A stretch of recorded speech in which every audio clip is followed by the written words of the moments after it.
काय काय नेमक्या लोकांनी समस्या मांडल्या आणि तुम्ही काय एक लोकप्रतिनिधी म्हणून तुम्ही काय मुद्दे मांडलेले होते आणि काय सांगा?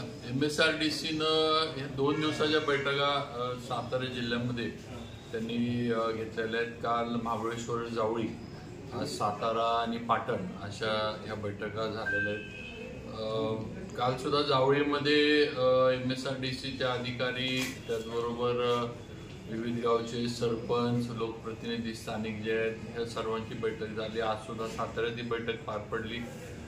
याच्यामध्ये एकतर सगळ्यांची जी भूमिका आहे की पर्यटन वाढलं पाहिजे याच्याबद्दल दुमत नाही. निसर्ग पण टिकला पाहिजे, जैवविविधता जी आहे ती टिकली पाहिजे, वाढली पाहिजे, याबद्दल कोणाच्या शंका नाही.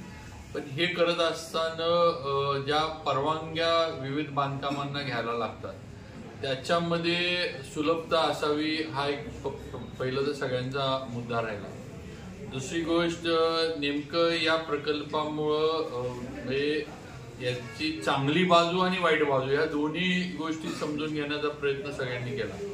कुठलाही प्रकल्प येतोय, प्रकल्प येणार असला तर चांगलं आणि ह्याच्यामधनं अडचणी होऊ नयेत, निर्माण होऊ नयेत, किंवा आज जे आपण म्हणतो ना आगीतनं उठून फुफाट्यात पडल्यासारखी अवस्था होऊ नये, हा एक सगळ्यांची एक अपेक्षा राहिली. दुसरं म्हणजे MSRDCनं नुसतंच अथॉरिटी म्हणून काम करू नये, नुसतंच परवानग्या आणि फी गोळा करणं वगैरे एवढ्या पुरतं नाही, तर MSRDCनं डेव्हलपमेंटच्या ह्याच्यामध्ये पण लक्ष घातलं पाहिजे. आज आता कासचं पठार आहे, किंवा वजराईचा धबधबा आहे, किंवा इतर माझा इक्यूचा धबधबा आहे, पलीकडं काल आता जावळीतल्या लोकांनी पण सांगितलं अनेक आमच्याकडे पण स्पॉट आहेत जे लोकांना माहीतच नाही.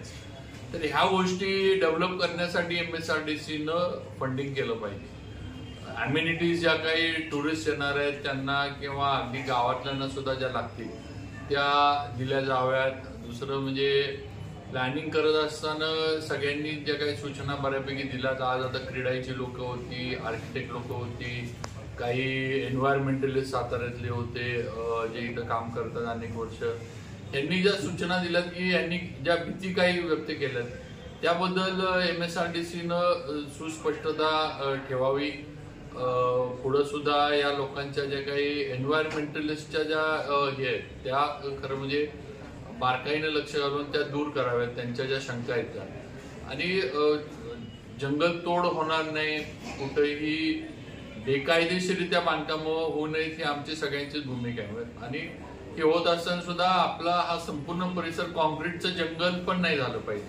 नाहीतर कुठं पण कुणी पण कशी पण इमारत बांधून टाकतंय आणि त्याला काय आकार नाही, काय नाही, त्याला काय रंग नाही, काय नाही, कसंही त्या जंगलामध्ये कुठल्या पण रंगाचे ह्या गोष्टी ज्या आहेत असं होणे एक सगळ्या ह्याला कुठेतरी काय म्हणतात बांधकामं पण एकसारखी असावीत, ज्यामुळे निसर्गाचं हे आहे ते विद्रुपीकरण होणार नाही.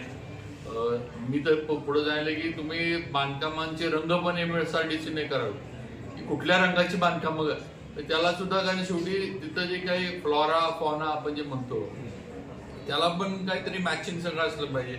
उगाच कुठंतरी काहीतरी केलं असं नाही. दुसरं म्हणजे पोल्युशनच्या बाबतीमध्ये आता टुरिस्ट तर यायला लागलेत, पर्यटन वाढतंय, कासचं पर्यटन आहे, उन्हाळ्याला आता पर्यटन, जलपर्यटन मोठ्या प्रमाणावर सुरू झालंय. आता पलीकडची मुख्यमंत्र्यांनी वासोटा वगैरे तिकडच्या यायला मोठ्या प्रमाणावर हे केलेलं आहे, फंडिंग त्यांना केलं. पर्यटक वाढत जाणार आहे, त्यामुळं याच्यामुळं होणारं पोल्युशन जे आहे, म्हणजे जे कोणी व्यवसाय करतील त्याचं पोल्युशन नाही झालं पाहिजे, त्याच्यावर त्यांनी ट्रीटमेंट करावी. पाणी आपलं आहे म्हणून हॉटेलचं पाणी खरं म्हणजे नुसतं जो बाहेर पाईप काढायची आणि ओढ्याला सोडून द्यायचं म्हणजे त्याला अर्थ नाही, ती सगळी घाण करून टाकतो आपण.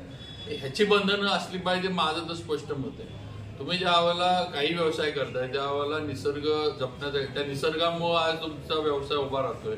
निसर्गाला बघायला, निसर्गाचा आनंद लुटायला पर्यटक येतात, पण निसर्ग टिकवण्याचं काम पण आपले. जसं बांधकामांमध्ये उगाच अननेसेसरी ज्याला आपण म्हणतो अटी शर्ती किंवा निर्बंध नसावे, तसंच आपण ज्यावेळेला हे करतो त्यावेळेला त्याला काहीतरी बंधनं पण असली पाहिजे की ज्याच्यामुळे निसर्गाचा ऱ्हास होणार नाही, अशी एक म्हणजे सगळ्यांच्या मिळून सूचना आहेत. चांगलं होतंय, चांगलं व्हावं, पर्यटन वाढावं, पर्यटनाच्या माध्यमातून आपल्या इथं तेवढं सातारा शहराला चालना मिळेल.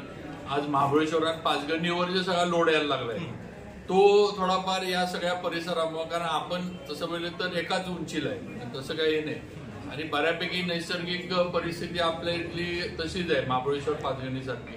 तेव्हा महाबळेश्वर पाचगणीवर जो आज लोड यायला लागलाय तो थोडा म्हणजे बायफॉर्गेट किंवा डिस्ट्रीब्यूट व्हावा आणि सगळ्यांनाच व्यवसाय चार पैसे सगळ्यांनाच या याच्यातनं टुरिझमच्या माध्यमातून मिळवता यावेत, स्थानिकांना भूमिपुत्रांना जे म्हणतो आपण, अशी एकंदर आमची सगळ्यांची भावना आहे. पण काही पर्यावरणप्रेमींनी सुद्धा विरोध करतात. त्यांचं म्हणणं आहे की निसर्गाला जो धक्का लागणार आहे या सगळ्या गोष्टींमुळे ते कुठेतरी चुकीचं आहे.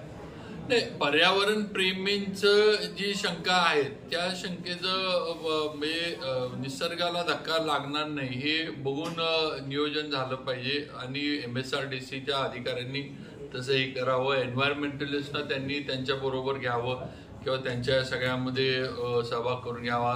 आपलं एन्व्हायरमेंट डिपार्टमेंट आहे त्यांना हे करून घ्यावं की ज्या यानं निसर्ग आणि हे सगळं म्हणजे कुणी पण यायचं झाडं तोडून टाकायची, कुठं पण काहीतरी बांधून टाकायचं असं नाही झालं पाहिजे. म्हणजे हे मला पण लोकप्रतिनिधी म्हणून मान्य आहे, असलं नाही झालं पाहिजे. तुम्ही प्लॅनिंग करून जेवढं तुम्हाला अलाउड आहे तेवढं बांधा, एका टाईपमध्ये बांधा, उगाच आपलं काय हे सगळं, आणि जिथं नाहीच बांधता येईल तिथं बांधू नका. फक्त विषय कसा होतोय की शेवटी डेव्हलपमेंट झाली पाहिजे.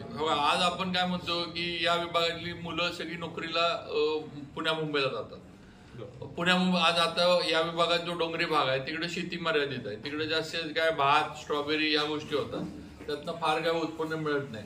त्याच्या पलीकडे आता ऊसाची बागायत शेती तर वर काय डोंगरात करू शकत नाही. आता जनावरं वाढायला लागली त्यामुळे जनावरांचा एवढा हे झालंय, अडचण झाली आहे की लोक शेतीच करू शकत नाही. मग त्या लोकांनी काय करायचं, मग त्यांना आता टुरिझम हाच पर्याय आहे ना. टुरिझम शेवट त्या लोकांचं उदरनिर्वाह कसा वागणार, मग टुरिझम वाढलं पाहिजे पण एन्व्हायरमेंटलिस्टची जी काय भीती आहे ती सांभाळून, म्हणजे त्यांची जी बाजू आहे ती सांभाळून टुरिझम वाढावं ही आमची भूमिका आहे. MSRDCचं कार्यालय मुंबईत आहे पण हे सगळा प्रोजेक्ट जो होतोय तो साताऱ्यात होतोय, मग साताऱ्यात त्याचं कार्यालय व्हावं यासाठी 100% तुम्ही म्हणताय ते बरोबर आहे. आम्ही त्यांना ती सूचना काल आज केली की तुम्ही नागठाणा जे ऑफिस आहे ते आम्हाला सोयीस्कर नाही, तुम्ही सातारा शहरामध्ये जिल्ह्याचे ठिकाण सातारा आहे, सगळ्यांना यायला सातारा सोपं आहे, तुम्ही इथं ऑफिस काढा. आता सुद्धा कलेक्टर साहेबांशी मी बोललो की शासकीय शेवटी MSRDC गव्हर्नमेंटच आहे, तेव्हा कलेक्टर साहेबांनी याच्यात लक्ष घालावं आणि त्यांना आपली नवीन प्रशासकीय इमारत आहे एसटी स्टँडच्या इथं, तिथं एखाद्या काय हे मोकळा असेल कुठे असेल त्यांनी त्यांना जागा उपलब्ध करून द्यावी. आणि दुसरं म्हणजे इथं असणाऱ्या अधिकाऱ्यांकडे मंजुरीचे अधिकार इथं असावे.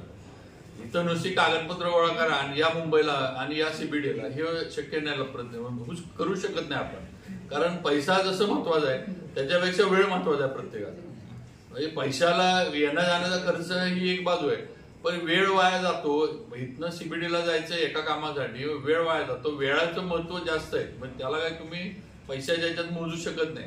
त्यामुळे इथं अधिकार जे आहेत ते त्यांनी दिले पाहिजेत आणि इथं काय असले ते परवानग्या मिळाल्या पाहिजे. प्रक्रिया थोडीशी क्लिष्ट आहे, डॉक्युमेंटेशनसाठी सुद्धा खूप त्रास होतोय त्या लोकांना. नाही, त्याला आता त्याचा ऑनलाईनचं चालू आहे. आता आम्ही आता सूचना सगळ्यांनी केली, आर्किटेक्ट जे सगळे क्रीडा विभाग त्यांनी, किंवा बऱ्याच वेळेला सर्व्हर डाऊन आहे, वेळेत परवानग्या मिळत नाहीत, त्याचा विलंब होत जातो.